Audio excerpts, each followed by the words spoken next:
4 వారాల పాటు చేసిన పూజలు ఫలించక బాబా మరిక లేదన్న నిజాన్ని అతి కష్టం మీద జీర్ణించుకున్నారు భక్తులు. మరి కాసేపట్లో బాబాను భక్తుల ముందుకు తెస్తారని ట్రస్ట్ నుంచి ప్రకటన వెలువడగానే ఇన్ని రోజుల యాతన తర్వాత బాబా ఎలా ఉంటారా అని భక్తులతో పాటు యావత్ దేశం ఉద్విగ్నతతో ఎదురుచూసింది. అసలు ముఖం చూపిస్తారా, చూడగలమా అని కూడా అనుమానించారు. కానీ నిన్న సాయంత్రం 6 గంటలకు బాబాను కుల్వంత్ హాల్లో ఉంచినప్పుడు ఆయన ముఖం అంత ప్రసన్నంగా ఉండడం చూసి అంత దుఃఖంలోనూ కొంతమంది ఆశ్చర్యపోయారు. అయితే బాబా ముఖంలోని ఆ వర్చస్సుకు కారణమేంటి? అసలు బాబాకు ఈ పరిస్థితి రావడానికి ట్రస్ట్ బాధ్యత ఎంతుంది?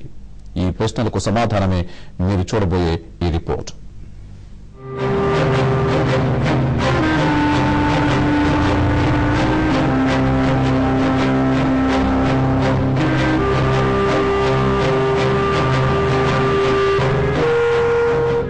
ఇప్పుడు మీరు చూస్తున్నది బాబా చివరిసారిగా భక్తులకు దర్శనమిచ్చిన దృశ్యాలు. దేహానికి వార్ధక్యం వచ్చిన ఆత్మ బలంతో ఆయన భక్తులను అక్కున చేర్చుకుంటున్న దృశ్యాలివి.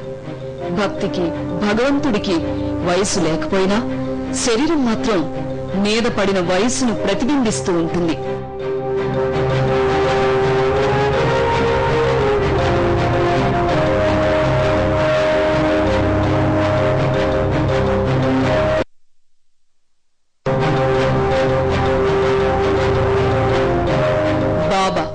శివైక్యం పొందారని ట్రస్ట్ అధికారికంగా ప్రకటించిన 6-7 గంటల తర్వాత భక్తులు తొలిసారిగా చూసిన బాబా పార్థివ శరీరం ఇది. ఇక్కడ మాత్రం ఆయన ముఖం నిర్మలానందంగా, ప్రసన్నంగా, నిండుగా, చూడగానే చేతులెత్తి మొక్కాలనిపించేలా ఉంది.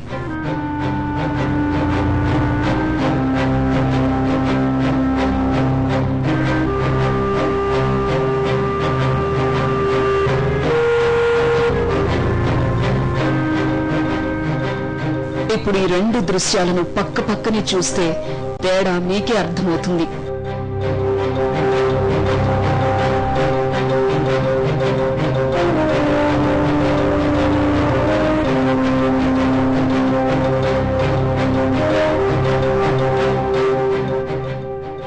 చూశారుగా బాబా ముఖం ఎంత నవనవలాడుతూ ఉందో.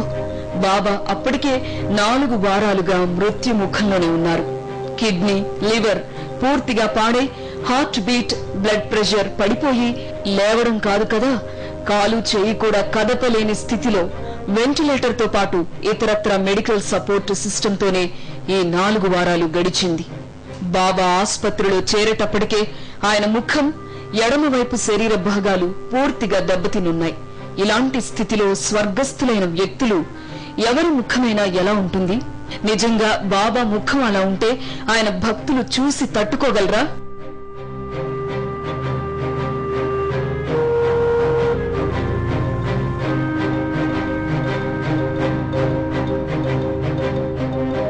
బాబా మరణమే ఒక తీరని లోటైతే ఆయన పార్థివ శరీరం కూడా కృశించిపోయి కనిపిస్తే భక్తుల గుండెలు పగిలిపోతాయి. అందుకే ఆయన మరణానంతరం వైద్యులు చాలా శ్రమించారు.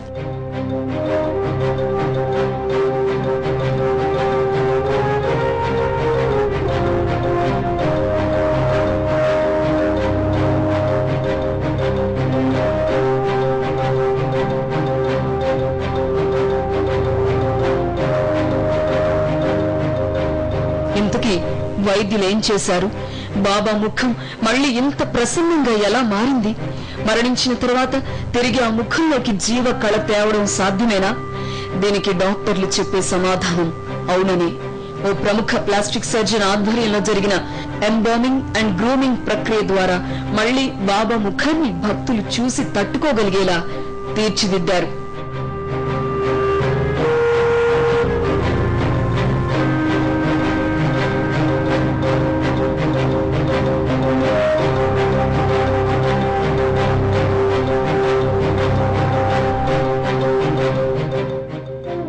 కృశించిపోయిన శరీర భాగాలను మరణానంతరం తిరిగి మామూలు స్థితికి తీసుకొచ్చే ఈ ప్రక్రియ అసాధారణమైందేం కాదు. విదేశాల్లో ఎక్కువగా కనిపించే ఈ తరహా ప్లాస్టిక్ సర్జరీని మన దేశంలో కూడా పలువురు ప్రముఖుల మరణానంతరం చేస్తూ ఉంటారు. ఇప్పుడు బాబా ముఖాన్ని కూడా ఇలాంటి కాస్మెటిక్ ట్రీట్మెంట్ ద్వారానే సరిచేశారు.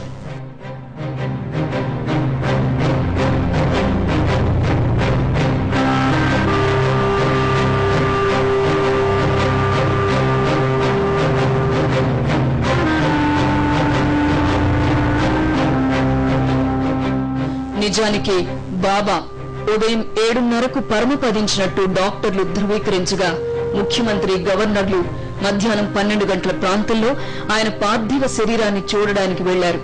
అయితే అప్పటికి గ్రూమింగ్ పూర్తి కాకపోవడం వల్లే వారికి బాబా ముఖాన్ని మాత్రం చూపించలేదు.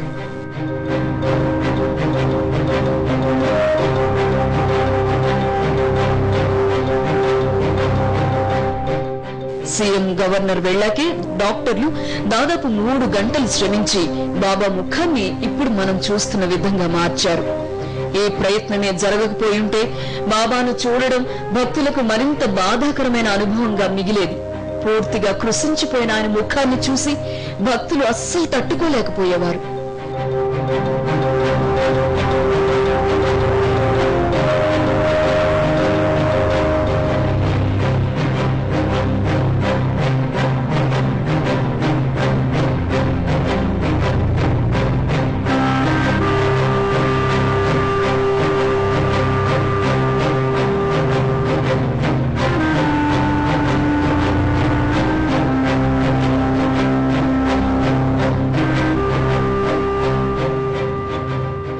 ఇదంతా బాబా మరణానంతరం జరిగిన ప్రయత్నమైతే అసలు బాబాకు ఈ పరిస్థితి రావడానికి ట్రస్ట్ సభ్యుల ఘోరమైన నిర్లక్ష్యమే కారణమని మరోసారి స్పష్టంగా అర్థమవుతోంది. ప్రపంచవ్యాప్తంగా లక్షలాది మంది భక్తులకు ఆరాధ్యుడిగా ఉన్న బాబాను అతనిపై ఆధారపడి బతుకుతున్న ట్రస్ట్ సభ్యులే అనాథని చేశారు. కేర్ టేకర్ గా ఉండాల్సిన వాళ్లు ఎంత కేర్లెస్ గా ఉన్నారో చెప్పడానికి బాబా మెడికల్ రిపోర్ట్సే ఆధారం. దేశంలోని అత్యాధునిక ఆసుపత్రిని నెలకొల్పి వేలాది మందికి ప్రాణదానం చేసిన బాబాకు చివరి క్షణాల్లో కనీసం వైద్యం అందించడంలో కూడా శ్రద్ధ వహించని ట్రస్ట్ సభ్యుల నేరపూరిత నిర్లక్ష్యం గురించి ఎంత చెప్పినా తక్కువే.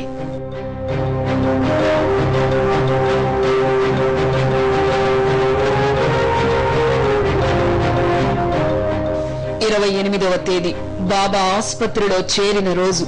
బాబా పరిస్థితి ఏంటో భక్తులకు ఏమాత్రం అంచనా కూడా అప్పటికి లేదు. ఆయన ఆరోగ్యం అత్యంత విషమ స్థితిలో ఉందని అప్పటికే ఏబిఎన్ హెచ్చరించిన ట్రస్ట్ దాన్ని కొట్టిపారేసింది. అది మామూలు జలుబు జ్వరం లాంటి స్వల్ప అనారోగ్యమే అని నమ్మబలికింది. కానీ అప్పటికే ఆయన పెరాలసిస్ తో అపస్మారక స్థితిలో ఉన్నారన్నది కాదనలేని వాస్తవం. ఇంతకంటే దారుణం ఏమిటంటే 28కి ముందు వరకు బాబాకు ఎలాంటి చికిత్స అందించారో తనకి తెలియదని, దానికి సంబంధించిన మెడికల్ రిపోర్ట్స్ కూడా తన దగ్గర లేవని ఆసుపత్రి డాక్టర్ సఫాయా చెప్పిన మాటలు. అప్పటి వరకు బాబాకు అసలు సరైన చికిత్స అందలేదేమో అన్న అనుమానాలకు ఈ మాటలే ఆస్కారం ఇస్తున్నాయి. నిజానికి అనుమానమే అక్కర్లేదు.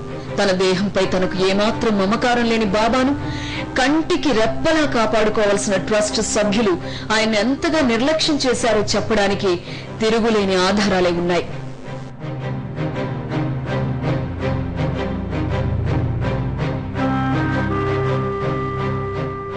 ఇరవై 28న బాబా ఆసుపత్రిలో అడ్మిట్ అయితే 29నే ఆయన లివర్, కిడ్నీలు పనిచేయట్లేదని డాక్టర్ సఫాయా చెప్పారు. అప్పటి నుంచే ఆయన్ను డయాలసిస్ మీద ఉంచారు. నిజానికి లివర్, కిడ్నీలు ఒక్క రోజులో పూర్తిగా పనిచేయకుండా పోవు. వీటికొచ్చే వ్యాధులను ఎంతో కాలం పట్టించుకోకుండా వదిలేస్తే తప్ప ఏ పరిస్థితి రాదు. లివర్, కిడ్నీలకొచ్చే వ్యాధులకు సంబంధించిన సింప్టమ్స్ కూడా చాలా కాలంగా కనిపిస్తూనే ఉంటాయి. లివర్ దెబ్బతింటే జీర్ణ ప్రక్రియ కూడా చాలా కాలంగా దెబ్బతినుండాలి.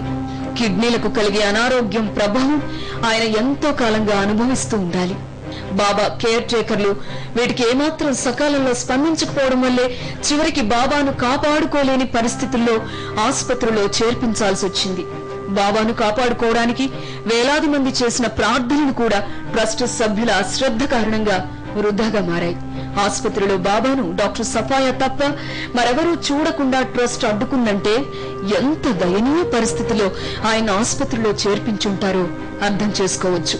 ఈ నిర్లక్ష్యం ఖరీదు బాబా ప్రాణమైతే ఈ నిర్లక్ష్యానికి కారణమైన ట్రస్ట్ సభ్యులను శిక్షించే అధికారం, ఆలోచన ఏ ప్రభుత్వానికి కూడా లేకపోవడమే విషాదం. Flying to Hyderabad, Bangalore or Chennai? Book your flights at 9flights.co.uk. Cheapest ferries guaranteed.